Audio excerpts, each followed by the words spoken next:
একাত্তরের দিনগুলি। জাহানারা ইমাম। পর্ব ৯। ২৮শে মার্চ, রবিবার, ১৯৭১। গত রাতেও ঘুমোতে পারিনি। সন্ধ্যা থেকে শুরু হয়েছে গোলাগুলি, চলেছে প্রায় ভোর পর্যন্ত। কাল বিকালেই কারেন্ট এসেছে, কিন্তু ফোন এখনও খারাপ। কারেন্ট না এসে যদি ফোনটা ঠিক হতো তাহলে বেশি স্বস্তি পেতাম। শরীফকে বললাম, আজ যে করেই হোক ফোনটা ঠিক করাতেই হবে। তোমার বন্ধু লোকমানকে বলো না। শরীফ বিরক্ত হয়ে বলল, তুমি কি পাগল হলে? মিলিটারি যেখানে সারা ঢাকায় সব ফোন কেটে দিয়েছে, সেখানে তোমার একটা ফোন সারবে কোন ম্যাজিকে? ৮টায় কারফিউ উঠতেই কাশেম বাড়ে দুজনকে পাঠালাম। যে করেই হোক, যত টাকা কবুল করেই হোক, মেথর একটা ধরে আনতেই হবে। জামি ধরে বসেছে, কাল সে বাসায় ছিল, অতএব আজ তাকে বাইরে যেতে দিতেই হবে। বললাম, ঠিক আছে যাবি, তবে একা নয়, রুমির সঙ্গে। রুমি প্রতিবাদ করে বলল, আমার অন্য কাজ আছে। আমি রেগে রুমিকে কিছু বলতে গেলাম, তার আগেই কলিং বেল বেজে উঠল। জামি খুলে দিতেই কিটি উদ্ভ্রান্তের মতো এসে ঢুকল। তার সঙ্গে মিস্টার চাইল্ডার দরজার বাইরে বারান্দাতেই দাঁড়িয়ে রইল। কিটি বলে আমি দাঁড়িয়ে এগিয়ে যেতেই সে ছুটে এসে আমাকে জড়িয়ে ধরল। ধরেই রইল প্রায় ২ মিনিট, আর ছাড়ে না। তার বুকে যেন ঢেকির পার পড়ছে। আমি টের পাচ্ছি। একটু পরে জলে ভরা চোখ তুলে কিটি অস্ফুট স্বরে বলল, তোমরা কেমন আছো? দেখবার জন্য এসেছি। ৩ মিনিটে শরীফ, রুমি, জামি সকলের কুশল নিয়ে কিটি তক্ষুনি আবার মিস্টার চাইল্ডারের সঙ্গে গাড়িতে উঠে চলে গেল। একটু পরে মিনি ভাই এলেন গুলশান থেকে। তার কাছে জানা গেল শেখ মুজিব বেঁচে আছেন। তাকে গ্রেপ্তার করে আননোন ডেস্টিনেশনে নিয়ে যাওয়া হয়েছে।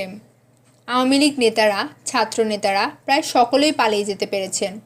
শরীফ বলল, চলুন ঢাকা ক্লাব ঘুরে আসি একবার। রুমি বলে উঠল, আব্বু আমি গাড়িটা নিয়ে যাই একটু। আমি বললাম, আজ কিন্তু ১২টায় কারফিউ শুরু, মনে থাকে যেন। কেন, কাল তো বিকাল ৪টা পর্যন্ত খোলা ছিল। বোধ করি গতকাল লোকজনের অত চলাফেরা দেখে আর্মি আজ সময় কমিয়ে দিয়েছে। জামি বলল, আব্বু আমি তোমার সাথে ঢাকা ক্লাবে যাই। মিনি ভাইয়ের গাড়িতে শরীফ আর জামি ঢাকা ক্লাবে চলে গেল। আমি রুমিকে বললাম, আমাকে ৫ মিনিটের জন্য একবার হাসপাতালে ঘুরিয়ে এনে দিয়ে তারপর তুই তোর কাজে যাস। ইমন আর শেলির জন্য একটু খাবার নিয়ে আসবো। হাঁড়িপানা মুখ করে রুমি আমাকে নিয়ে হাসপাতালের দিকে রওনা হলো। বললাম, শহীদ মিনারের সামনের রাস্তা ধরে যাবি, ফেরার পথে বাংলা একাডেমির সামনে দিয়ে আসবি। একাডেমির দেয়াল নাকি গোলার ঘায়ে ভেঙে গেছে, আর রেসকোর্সের কালীবাড়িও নাকি নেই। শহীদ মিনারের সামনের রাস্তায় এসে রুমি গাড়ির গতি কমিয়ে চালাতে লাগলো। ডাইনে তাকিয়ে দেখলাম, গতকাল শহীদ মিনারের যে ভাঙা অর্ধাংশ দেখেছিলাম আজ সেটাও নেই। গত রাতের তাণ্ডবে সব অদৃশ্য হয়ে শুধু গোড়া ৩টে রয়েছে, ওগুলো আর উপড়াতে পারেনি। একটু জোরে বলে ফেললাম, শহীদ মিনার, তোমার এই অপমানের প্রতিশোধ নেবই নেব। রুমির চোয়াল শক্ত হয়ে উঠল। সে ঠোঁটে ঠোঁট চিপে শহীদ মিনার পেরিয়ে হাসপাতালের গেটে ঢুকে গেল। রুমি এলিফ্যান্ট রোডে গলির মুখে আমাকে নামিয়ে দিয়ে চলে গেল। গেটের কাছাকাছি আসতে দেখা হলো হোসেন সাহেবের সঙ্গে। উনি চিন্তিত মুখে বললেন, শুনলাম পাড়ায় কোনো বাড়িতে কত জোয়ান ছেলে আছে, তার লিস্ট হবে। শুনে চমকে গেলাম। মনে পড়ল মেইন রোডের উত্তর দিকের একটি গলিতে কয়েকটা অবাঙালি ছেলে থাকে, যাদের সঙ্গে কয়েক মাস আগে রুমির ঝগড়া হয়েছিল। ওদের দৌলতে লিস্টে রুমি জামির নাম নিশ্চয়ই প্রথমে বসবে। বাড়ি ঢুকে রেডিও খুলে রেখে অসহায়ের মতো বসে রইলাম। শরীফ, রুমি না ফেরা পর্যন্ত করার কিছু নেই। হঠাৎ জানলা দিয়ে কি যেন ধপ করে মেঝেতে পড়ল। চমকে দেখি খবরের কাগজ। দৌড়ে জানলার কাছে গিয়ে ডাক দিলাম, বদরুদ্দিন, বদরুদ্দিন, তুমি বেঁচে আছো? বদরুদ্দিন সেই ১৯৫৬ থেকে আজিমপুরের বাসায় থাকার সময় থেকে আমাদের কাগজ দেয়। বদরুদ্দিন রোগা মুখে করুণ হেসে বলল, আল্লাহর রহমত আর আপনাদের দোয়া, আজ কোন কাগজ বেরোয়নি? না, এই একটাই। যেদিন যতগুলো কাগজ বেরোবে সব দিয়ে যাবে, কেমন? আচ্ছা বলে বদরুদ্দিন চলে গেল। কাগজ পড়ার উত্তেজনায় বদরুদ্দিনকে জিজ্ঞেস করতে ভুলে গেলাম এ কয়দিন তার কেমন কেটেছে। 25 তারিখ রাতের মহামরণ জঙ্গের পরে এই প্রথম কাগজ বেরোলো। পাকিস্তান অবজারভার, 2 পাতা মাত্র, 8 কলাম জুড়ে 2 ইঞ্চি চওড়া হেডলাইন। ইয়াহিয়া ব্রডকাস্ট, ইয়াহিয়ার বেতার ভাষণ, ইয়াহিয়ার 26 তারিখ সন্ধ্যার বেতার বক্তৃতার পুরো বিবরণ। তার নিচে বাকি পাতা জুড়ে মার্শাল ল অর্ডার সমূহের নম্বর ধরে ধরে বিবরণ। এক পাশে ছোট হেডিংয়ের খবর, মুজিব অ্যারেস্টেড, মুজিব গ্রেপ্তার। সকালে রেডিওতে ঘোষণা করা হয়েছিল 8টা-12টা কারফিউ থাকবে না, অথচ এখন 11:15 সেটা বাড়িয়ে বিকাল 4টা পর্যন্ত করা হলো। এতে আমাদের সুবিধেই হয়েছে, রুমি জামিকে মিনি ভাইয়ের বাসায় নিয়ে আসা সম্ভব হবে। মিনি ভাই বলেছেন গুলশানের বাড়িগুলো তুলনামূলকভাবে নিরাপদ। জামি ঢাকা ক্লাব থেকে ফিরেছে খুব বিচলিত হয়ে। ঢাকা ক্লাবেও আর্মি ঢুকেছিল। কয়েকজন বেয়ারার লাশ আজ সকাল পর্যন্তও পড়েছিল। জামির জীবনে বোধহয় এই প্রথম এরকম ফুলে পচে ওঠা 2-3টে লাশ এভাবে দেখা।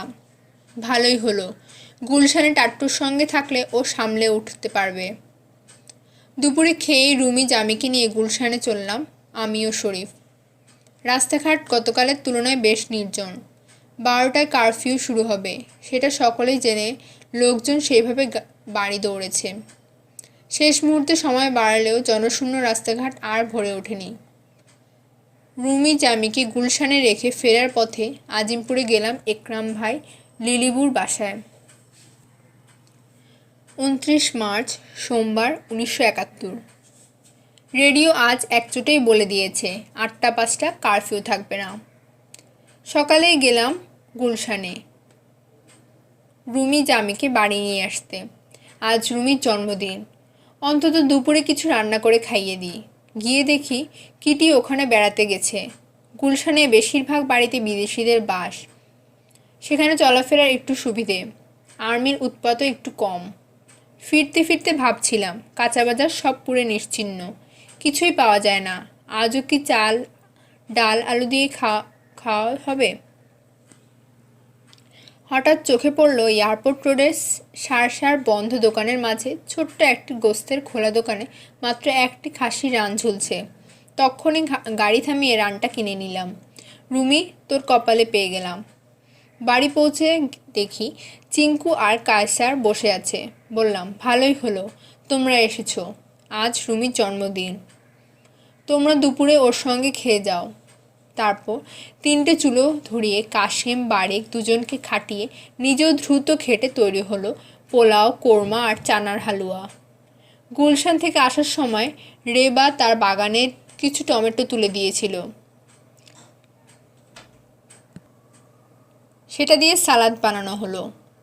খাওয়ার পর ঢেকুর তুলে জামি বলল, ভাইয়ার জন্মদিনের খাওয়াটাও ভালোই হলো, এমন দুর্দিনে এর বেশি আর কি চাই। খাওয়া দাওয়ার পর রুমি জামিকে আবার গুলশানে রেখে এলাম। 30 মার্চ মঙ্গলবার 1971। সুফিয়া কামাল আপা, নীলিমা ইব্রাহিম আপা বেঁচে আছেন।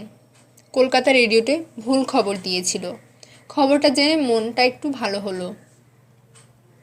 ইংরেজি বিভাগের জ্যোতির্ময় গুহ ঠাকুরতা ও তার স্ত্রী বাসন্তীদের খবর নেবার জন্য 34 নম্বর বিল্ডিংটায় গেলাম।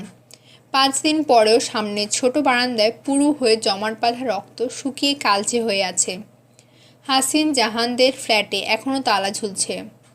বাসন্তীদের ফ্ল্যাটের দরজায় কড়া নাড়লে একজন বুড়ো মতো লোক বেরিয়ে এসে বলল, কেউ বাড়ি নেই। কোথায় গেছেন জিজ্ঞেস করতে বলল, জানে না। জ্যোতির্ময় দাদাবাবুকে কোনো হাসপাতালে নিয়ে হয়েছে তাও সে জানে না। নিরাশ হয়ে ফিরে এলাম। একা একা মেডিকেল কলেজ হাসপাতালে গিয়ে খোঁজ করতে সাহস হলো না। একটা একটা করে দিন যাচ্ছে, আর লোকমুখে পাকিস্তানি আর্মির বর্বরতার নতুন নতুন খবর কানে এসে মন মানসিকতা সব অসাড় করে দিচ্ছে। দিনরাত কি এক দুঃস্বপ্নের ঘোরে কাটছে। আর গুজবই যে কত, একটা করে গুজব শুনি আর ভয়ে আতকে উঠি, হুটোপুটি লাগিয়ে দিই। যেমন আজকে 11টার দিকে মিনি ভাই এলেন রুমি জামিকে নিয়ে। রুমি জামি আর থাকতে চায় না গুলশানে। মনে হচ্ছে ভয়ের আর কারণ নেই। ড্রয়িং রুমে বসে গল্পগুজব হচ্ছে। বারেককে মোড়ের দোকানে পাঠিয়েছি চা পাতা কিনতে। খানিক পরে সে ফিরে এসে ভয়ার্ত মুখে বলল, আম্মা, ওই মোড়ের দোকানে একজন বিহারি জিগায় ছিল রুমি ভাইয়া বাসায় আছে কিনা। ব্যাস, অমনি তাড়াহুড়া লেগে গেল। রুমি জামিকে তখনই মিনি ভাইয়ের সঙ্গে গাড়িতে তুলে আবার গুলশানে রওনা করিয়ে দিলাম। 2:30টার সময় হঠাৎ করে একটা সুটকেস হাতে অজিত নিয়োগী এসে হাজির। আমরা হতবাক। নিয়োগী দাদার মুখে 4-5 দিনের খোঁচা খোঁচা দাড়ি, চোখ টকটকে লাল, কাপড় চোপড় ময়লা, কুচকানো, গাল বসে আছে, চুল জট পাকিয়ে গেছে। অবাক ভাগটা কাটার পর আমি হঠাৎ পাগলের মতো হাসতে লাগলাম। কি নিয়োগী দাদা, রক্তস্রোত নাকি অল্পের জন্য এড়াতে পারা গেছে? শরীফ মৃদুস্বরে ধমকে বলল, পাগল হলে নাকি? ওকে সুস্থিত হতে দাও। বসুন মিস্টার নিয়োগী।